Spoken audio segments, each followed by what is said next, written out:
What's going on, guys? Welcome to the Nova Circuit TCG podcast. I'm Nate. I'm Jordan.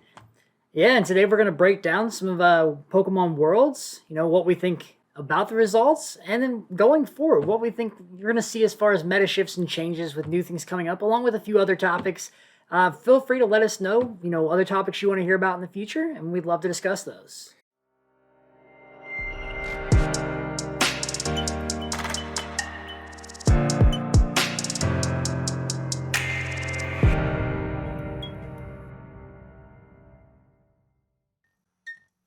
Yeah, we're excited to talk about the most recent Worlds that went down in Yokohama, Japan. Some of the results that we saw from that and how it could change the meta of the format currently and what we might see going forward. First and foremost, I guess we're just going to have to talk about it. The thing that won't go away and always seems to be in the room. The deck that doesn't die. Mew VMAX takes home a World Championship. Yeah, deck's back from war. It just can't go away. It seems like the Pokemon Company knows it's broken. They continue to print cards to challenge it, to beat it, and it just doesn't die. We've got Path to the Peak, we've got Drapion, we've got Spiritomb. There's so many answers to it, yet it's still, what, was it 3 of the top 8 decks? Three of top 8, including the winner. Yeah. Vance Kelly piloted that beautifully for everybody who watched. I played it so well all the way through, and I mean two of the top 4. So along with former two-time international champion Azul Garcia Griego piloting Mew, that top 4 was stacked too.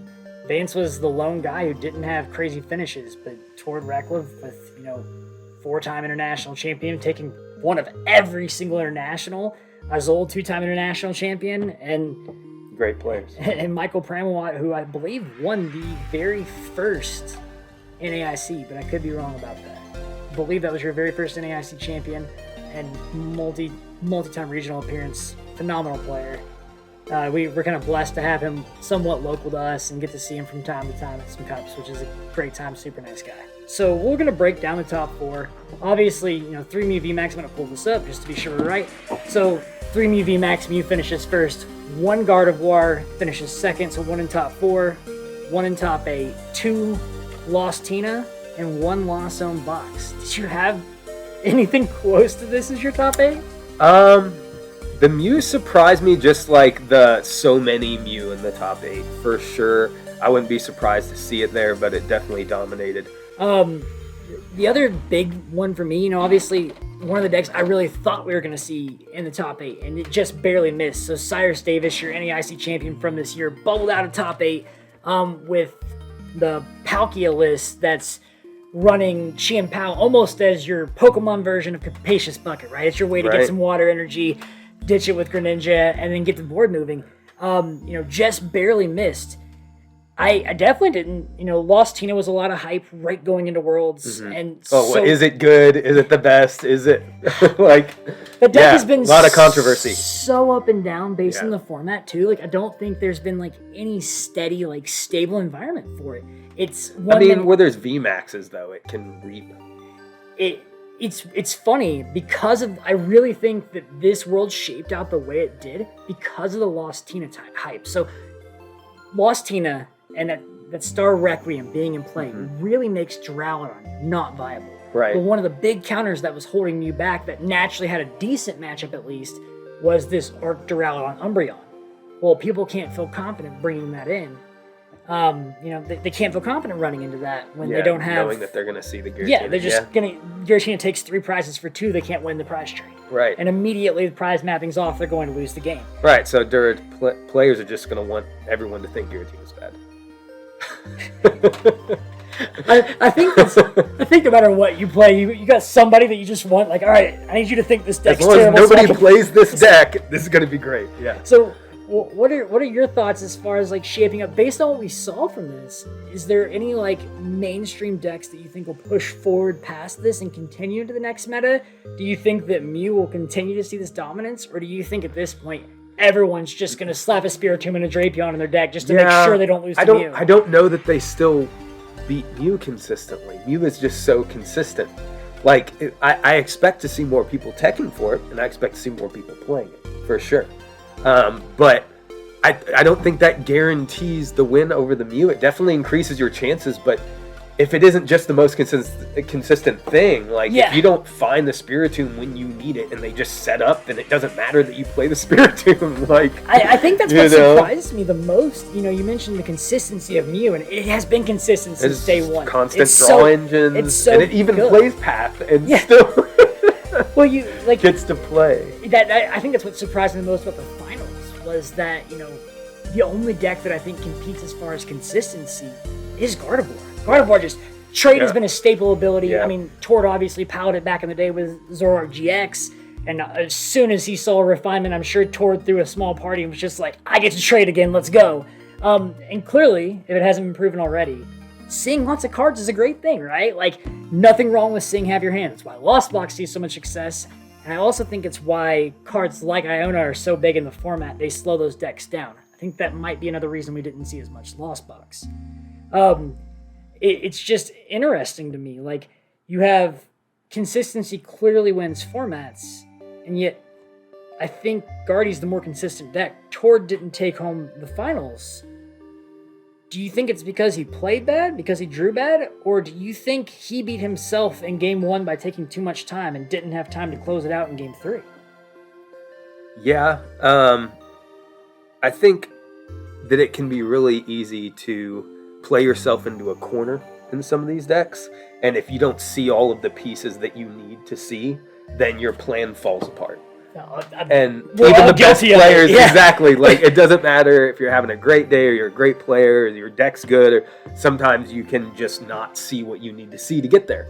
And I mean, at the end of the day, it's a TCG. You know, every trading card game has the same joy of sometimes you just draw bad. It's the nature of the game. I think that's why best of threes are so key is, you know, if you build a consistent list, you know, we just said consistency wins games. If you build a consistent list, the odds of breaking are so much less likely. You don't have to worry about that.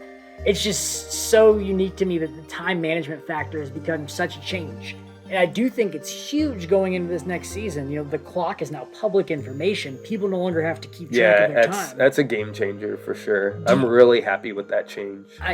I'm ecstatic. I think for the average player, it's a much bigger deal. You know, I think it levels the playing field a lot between the longtime players and the newer players. Yeah. And I think that we're going to start seeing a larger variety of people making it to the finals, getting on stream, things like that, just because the time awareness is definitely one of the biggest challenges to going to the big events, is always being aware how much, when's the end of the game, and I've lost games because I wasn't paying attention. Yeah, my first regional, I definitely, I remember, you know, over a year ago now, but I remember roasting myself when it came to time.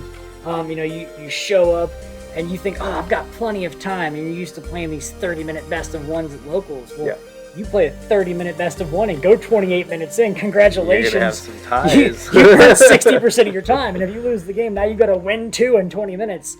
You can't. Time management becomes so much more important. You have to know when to fold sometimes. I think that might be the hardest skill set for players to learn is the second you know, hey, I'm not at an advantage. I don't think I can get there. It's time to get out of this game, get to the next one so I don't waste time. Yep. I think that as players develop, like that's such it's a mental trigger, and I think depending on the deck that you're playing, you kind of learn a little bit, you know, as the more consistent that list is, you learn and get that feel for it. Unless you're playing a comeback style deck, like once you know that your opponent has the jump on you in the early game and you don't have a way built into the deck to come out of that situation, then you just move on to the next game. I can't tell you how many times, I mean, even at, you know, referencing regionals from this season, I literally just saw my hand, saw the way they set up, gave it a turn or two, watching top deck, and looked down and was like, yep, this one isn't for me. Let's go game 2. Just scooped it all up and immediately got to the next one. I was like, I'll go first. I'm on to it. And, you know, I win those series, but luckily I had the time to win those series. You know, I've figured out and learned what the timing, you know, is. But those first few regionals, especially for newer players who aren't used to that environment, they get a little nervous. They get in there, they're excited, they're nervous, blood's pumping. I think that the clock kind of disappears on them. At least it has previously. Now it should hopefully be slapped up on a wall, and if nothing else, a judge has to tell them the time, which is so huge. So Obsidian Flames just dropped. We had pre-release. We've got, you know, new rules with open time.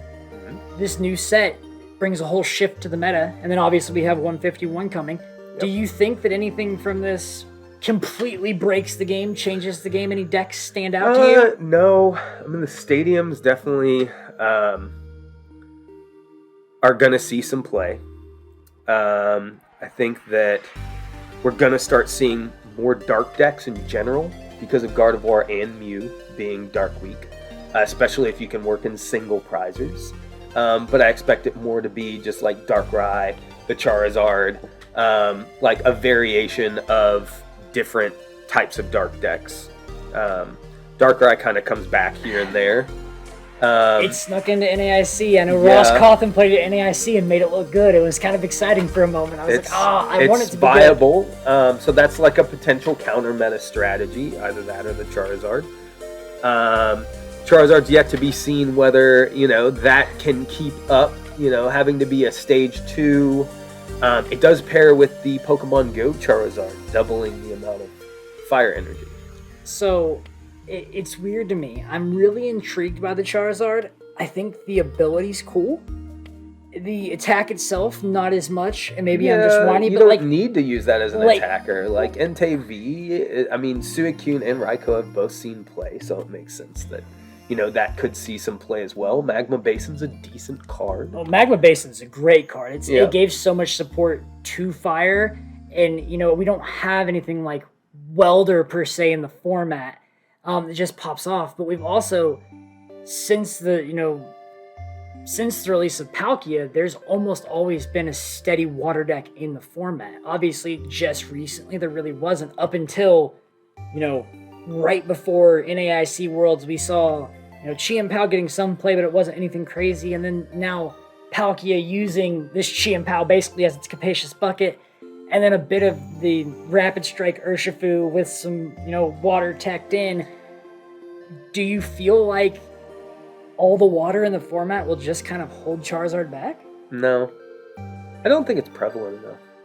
I mean, I think there's a large variety of decks that are good right now. And I think the biggest weakness you should be afraid of is Dark.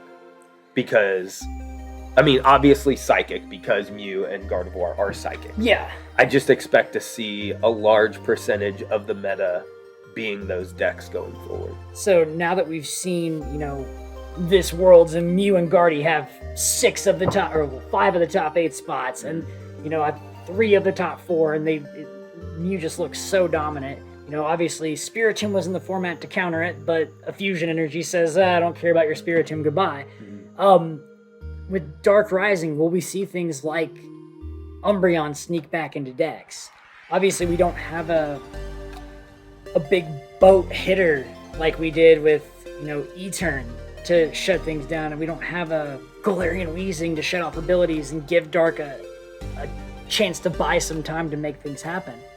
So is it just going to be like Drapion techs, or do you think people are going to tech one of Dark cards? What do you expect? Drapion works if you have the energy acceleration of a Lost Box deck, or if you have the free attack against Mew. Yeah. So that's definitely a good card, but it doesn't work in every single deck. So I played a lot of Lugia in this recent format, and I still think Lugia has a great matchup into Mew, but a pretty darn terrible matchup into Guardy. It's so weird to me, and I guess it's because of the multi-prizes versus single prizers. Guardy can play around and not put down a bunch of big dudes. Mew, you can trade pretty evenly, if not favored, using these little single strike, Veltal, things like that to just take that KO.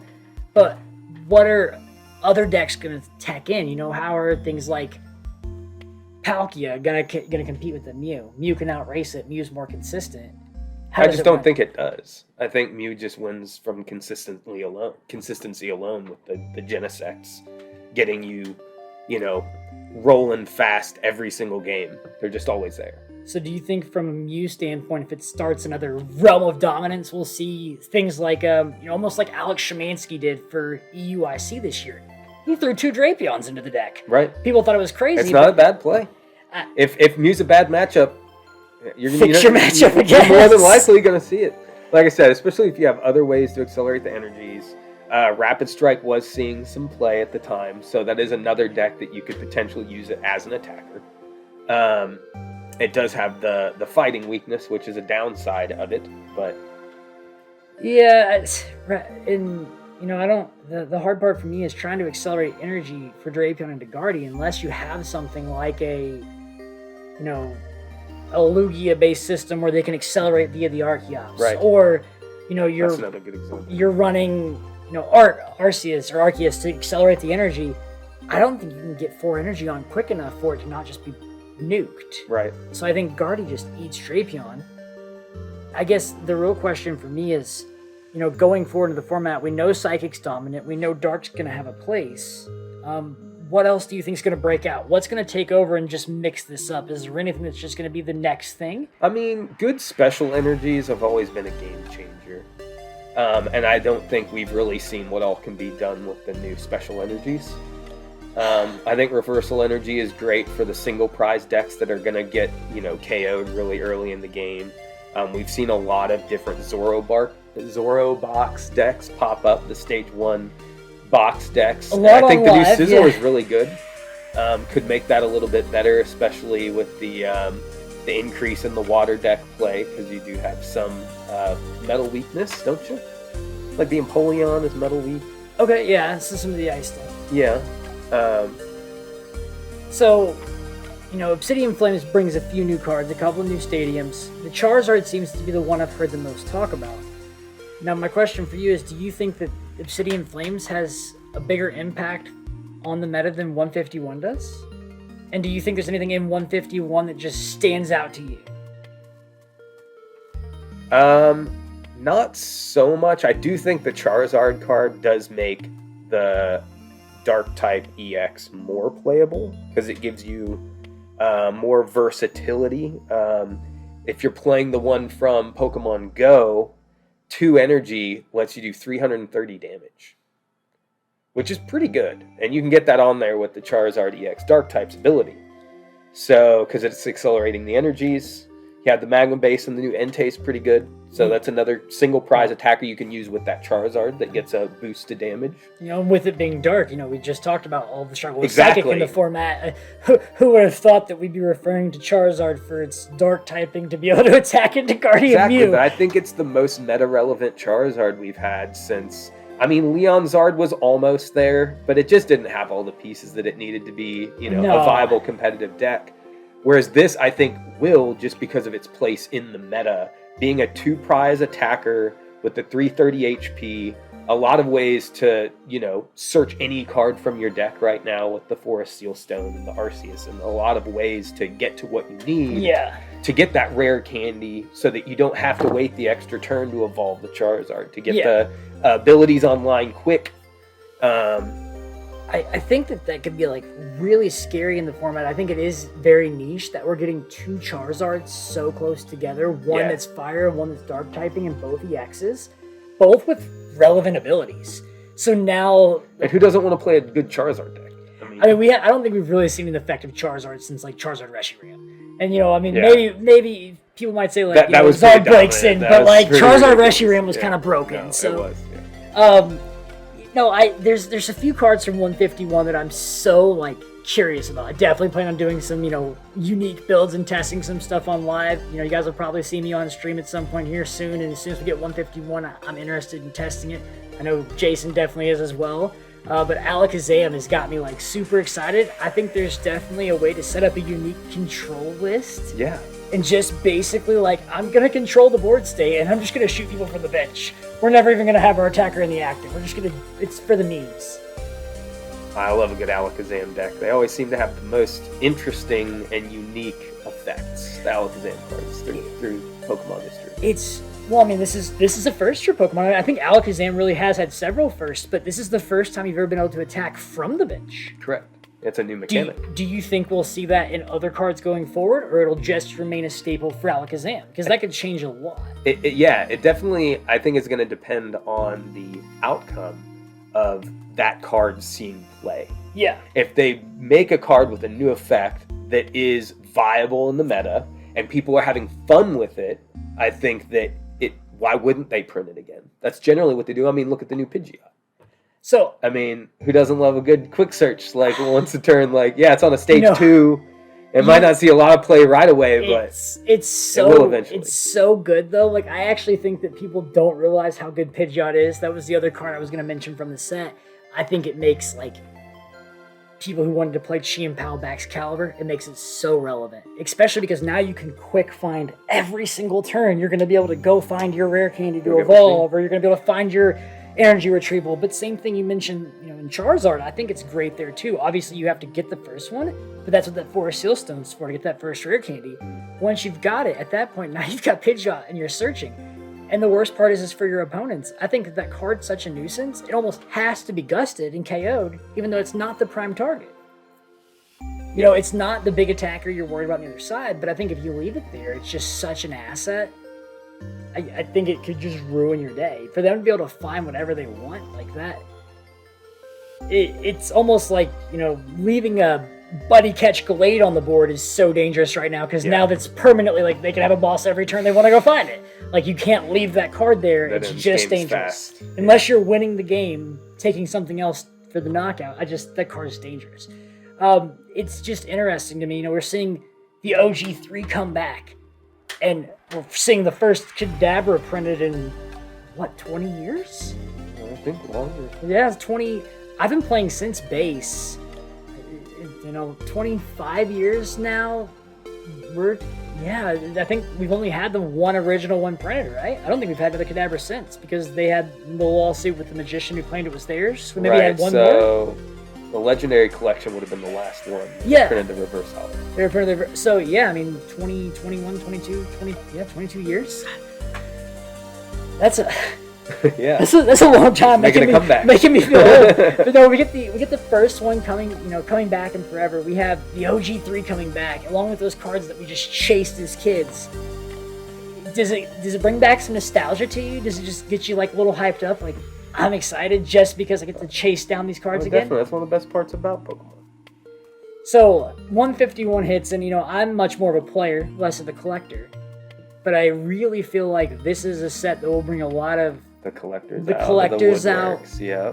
And I think it'll even get some of the players to collect a bit just to go grab those cards they're nostalgic for.